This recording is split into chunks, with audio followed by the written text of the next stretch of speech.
Every large car show that you go to, you realize there's somebody there that's a big deal within the hobby, a big deal for all the people that are at the car show. Well, Troy Sumitomo, you are the man. Oh, thank you, Lance. Well, I appreciate that very much. Thank you. To the crowd that watches the show normally, this is the Chip Foose or the Boyd Coddington of this segment of the hobby. I was watching the video. I'm gonna, I'm not gonna kid you. I was not that up on what goes on in this side of the car hobby, and once I started looking, you're gigantic. Oh, thank you very much. Well, we've been very fortunate. I do have, like you mentioned, Chip Foose. I too have a design background like he does, and I chose to really focus my efforts on the import industry, and we've been really fortunate that a company like Toyota, Scion, has really grasped onto us, and as you can see here, asked us to do some really pretty unique things with their vehicles. The passion for foreign cars, for Asian cars, compared to the passion for 60s, 50s American cars, seems to be just as strong, one and the other.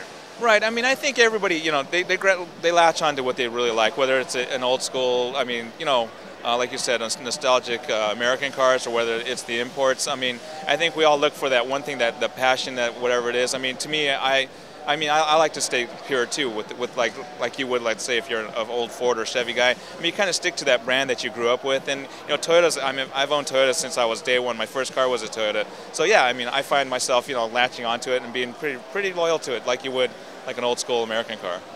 We're surrounded on two sides by 5-axis creations. What do we have right here? Okay, well, the two cars here, actually the one behind me is the first car that we did for Scion. When Scion came to market back in I think it was like '94, the XB, everyone remembers that car because it was the weirdest looking thing. It actually came straight out of Japan, but it was a real boxy, quirky little car, and the car behind us was our first attempt at customizing a Scion, and because Scion's all about customization and personalization, this was kind of the 5-axis take on it, and the car behind you is our XA Speedster, which was the third car that we did for Scion, and again, we just pushed the limits of customization with these, and both these cars are really focused at the youth market, with DJs and music behind me, and then gaming and all and stuff like that behind you.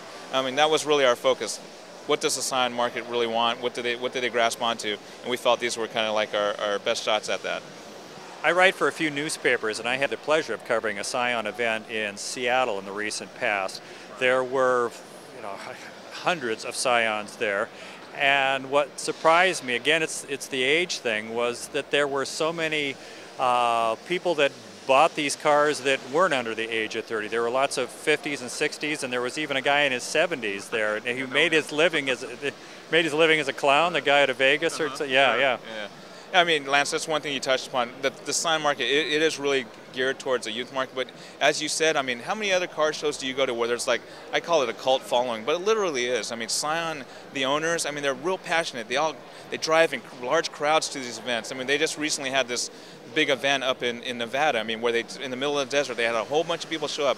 I mean, it's really interesting, like in this day and age, to have a brand come out like this, where there's such a huge following, like you said, from young people to older people. I mean, I know another guy that runs with one of the car clubs in the Los Angeles area, and he's probably in his 60s or 70s. And you know what? I mean, it just goes to show if there's enthusiasm or passion behind something, it really doesn't matter what age you are.